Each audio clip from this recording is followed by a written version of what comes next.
bonsoir et bienvenue sur le grain de sommeil.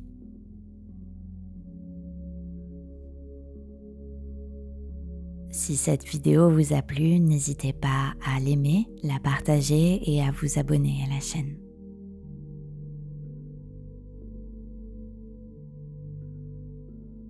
L'histoire de Peter Pan.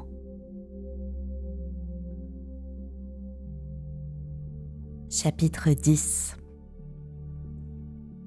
Un foyer heureux.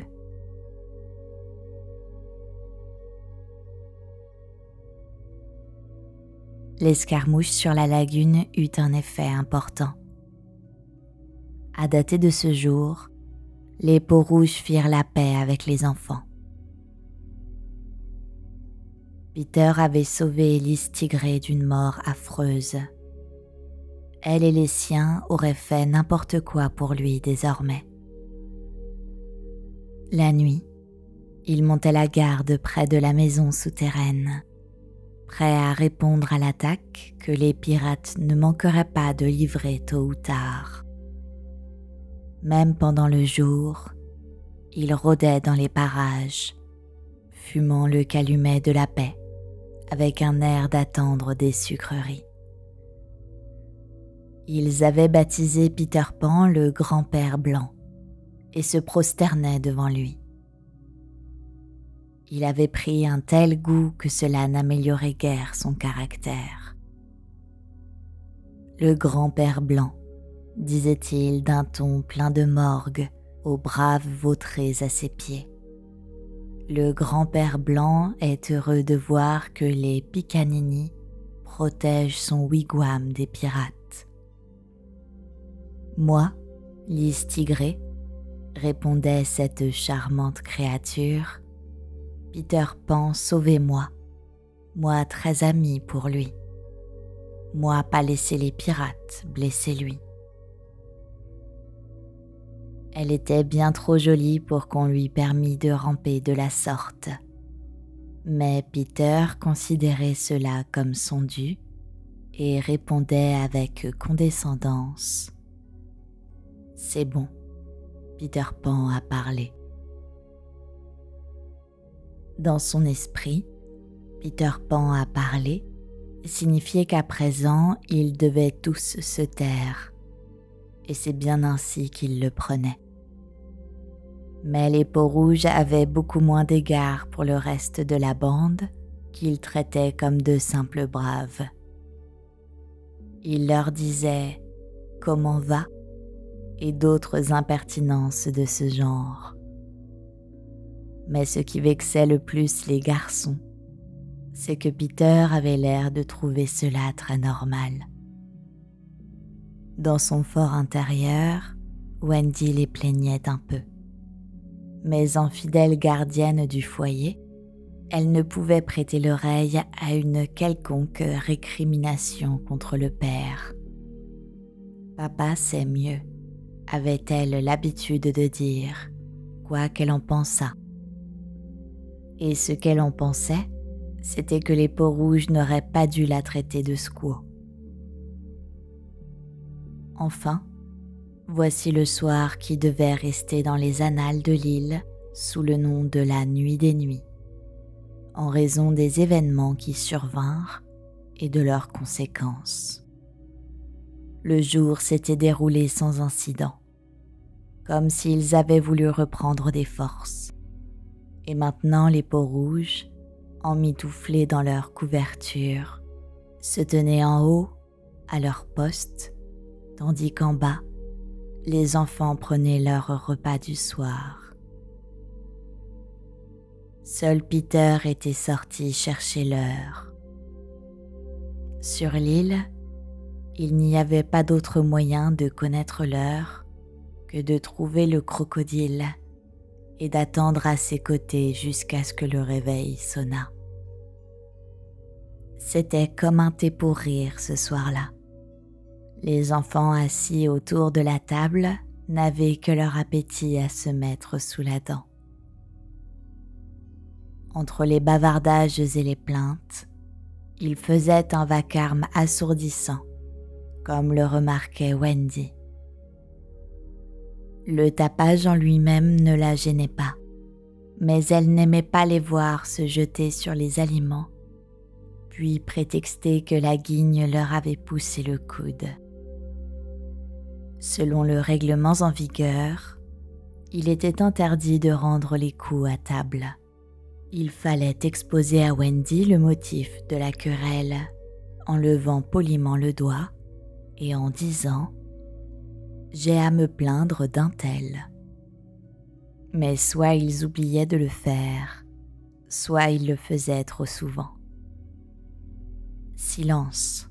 cria Wendy, après leur avoir rappelé, pour la 20e fois, qu'ils ne devaient pas parler tous ensemble. « La plume, mon chou, ta gourde est vide ?»« Pas tout à fait, maman, » répondit la plume en regardant l'intérieur d'une tasse imaginaire. « Il n'a même pas commencé à boire son lait, » intervint Bonzig. Ça, c'était du rapportage, et la plume sauta sur l'occasion. « J'ai à me plaindre de Zig » s'écria-t-il. Mais John avait levé la main avant lui. « Eh bien, John, puis-je m'asseoir sur la chaise de Peter quand il n'est pas là ?»« Sur la chaise de père, John ? Certainement pas, » fit Wendy indignée. « Il n'est pas vraiment notre père, » argumenta John. « Il n'aurait même pas su faire le père si je ne lui avais pas montré comment. » Ça, c'était de la rouspétance. « Nous avons à nous plaindre de John », s'écrièrent les jumeaux. La guigne leva la main. C'était le plus docile de tous, ou plutôt le seul à l'être. Aussi, Wendy le traitait plus gentiment que les autres. « Je ne crois pas que je ferai un bon père, » dit la guigne d'un ton hésitant. « Non, la guigne. Puisque je ne peux pas être le père, » dit-il avec embarras. « Michael, est-ce que tu me laisserais être le bébé ?»« Non, » fit brutalement Michael du haut de son panier. « Si je ne peux pas être un bébé, » poursuivit la guigne, de plus en plus accablée. « Croyez-vous que je puisse être un jumeau ?»« Surtout pas, » répliquèrent les jumeaux. « C'est très difficile d'être un jumeau. »« Si je ne peux être rien d'important, » dit la guigne, « y en a-t-il un parmi vous qui aimerait me voir faire une bonne blague ?»« Non, » s'écria-t-on en chœur. La guigne avait terminé. « Je n'avais pas de grands espoirs de toute façon, » dit-il piteusement. Les dénonciations reprirent de plus belle. La plume a craché sur la table en toussant. Les jumeaux ont pris d'abord des noix de coco. Le frisé s'est servi de 2 plats à la fois. Zig parle la bouche pleine. J'ai à me plaindre des jumeaux. J'ai à me plaindre du frisé.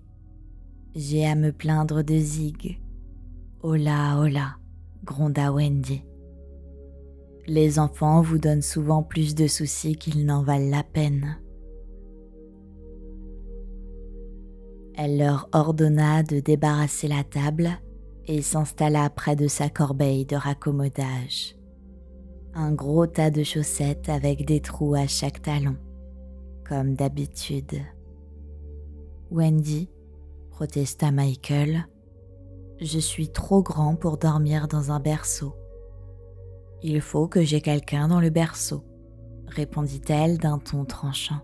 « Et tu es le plus petit. C'est une jolie chose qu'un berceau dans une maison. » Tandis qu'elle cousait, les enfants jouaient autour d'elle. Quel touchant tableau que ces visages heureux, ces petits bras s'agitant, éclairés par un feu romantique. C'était devenu une scène familière dans la maison souterraine. mais nous la contemplons pour la dernière fois. Là-haut, un pas résonna, que Wendy reconnut la première. « Les enfants, j'entends papa. Il aime que vous alliez l'accueillir à la porte. » Là-haut, les peaux rouges s'accroupissaient devant Peter. « Ouvrez l'œil, mes braves. » Lors comme tant d'autres fois, les joyeux enfants tirèrent leur père hors de son tronc d'arbre. Comme tant d'autres fois, mais pour la dernière fois. Ils ramenaient des noisettes pour les garçons, ainsi que l'heure exacte pour Wendy. « Peter, tu les gâtes » minauda Wendy.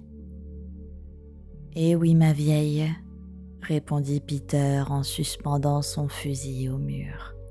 « C'est moi qui lui ai dit qu'on appelle les mamans ma vieille » souffla Michael au frisé.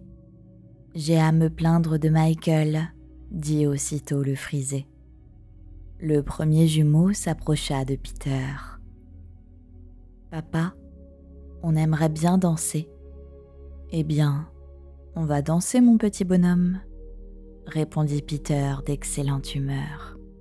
« Mais on voudrait que tu danses aussi. » Peter était de loin le meilleur danseur de la troupe, mais il feignit de s'indigner.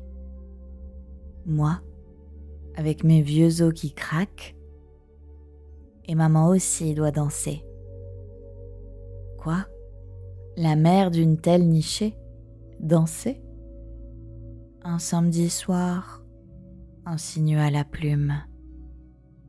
Ce n'était pas réellement samedi soir, ou peut-être l'était-ce après tout, car il y avait belle lurette qu'il ne comptait plus les jours.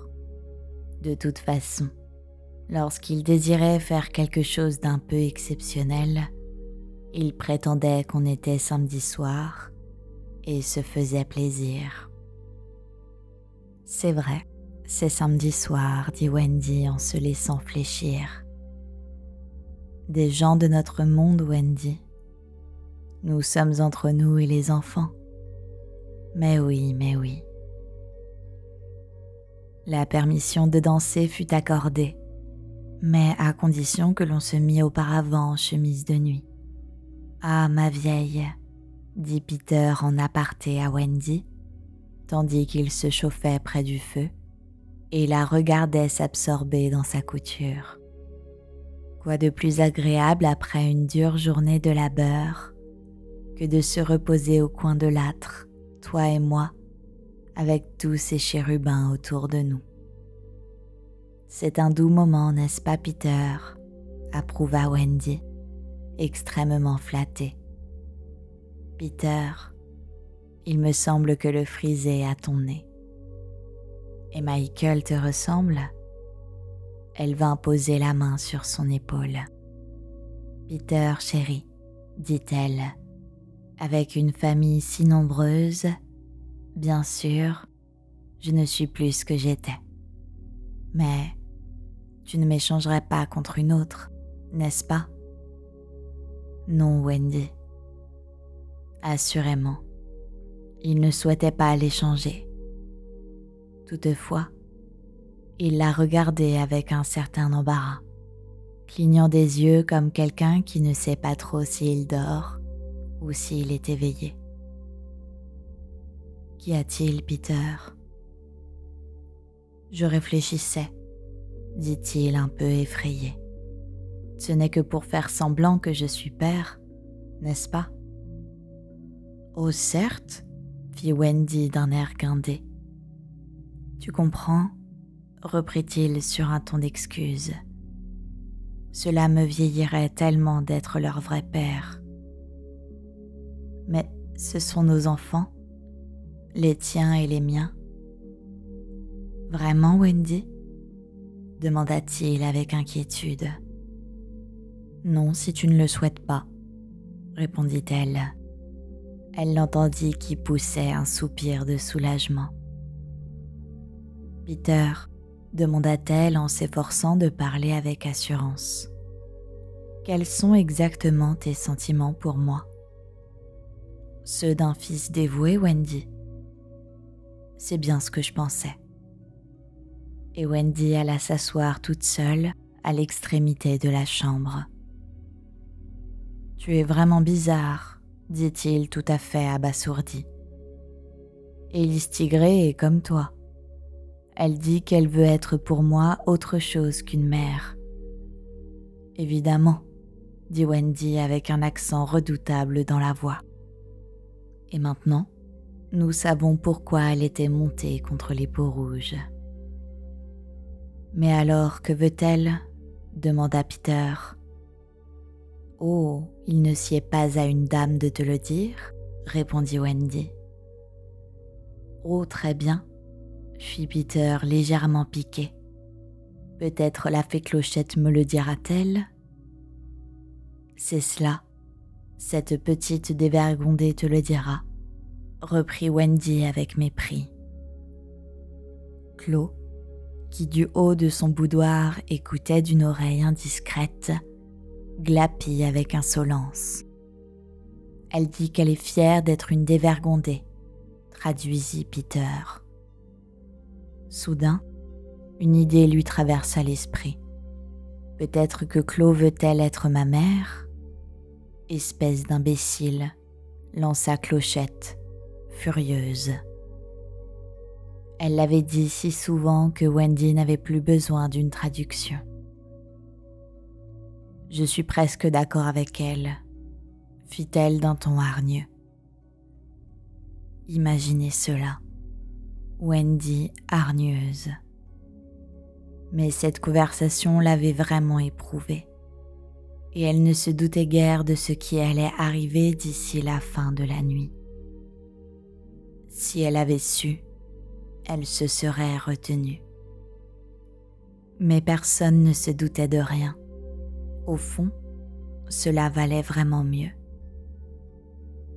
Leur ignorance leur permettait de jouir encore d'une heure de bonheur. Et comme cette heure devait être la dernière heure de l'île, réjouissons-nous qu'elle se composait de 60 minutes. Ils se mirent à danser et chanter en chemise de nuit. La chanson leur donnait une si délicieuse chair de poule, car d'après les paroles, ils devaient faire semblant d'avoir peur de leur ombre. Comme ils se doutaient peu que bientôt d'autres ombres allaient se refermer sur eux, qui les feraient hurler de frayeur. Comme ils dansaient avec une joyeuse frénésie, se tamponnant tantôt sur le lit, tantôt dessous. Cela tenait davantage de la bataille de polochon que de la danse. Et lorsqu'elle fut terminée, les oreillers eux-mêmes réclamèrent un bis, comme des partenaires qui savent qu'ils ne se reverront jamais plus. Et les histoires qu'ils se racontèrent avant que Wendy ne raconte la sienne, celle pour vous souhaiter bonne nuit. La plume lui-même essaya d'en compter une, mais le début était si terriblement ennuyeux que le narrateur en fut tout consterné. Oui, dit-il avec mélancolie, je reconnais que le début est rasoir. Supposons que c'est la fin.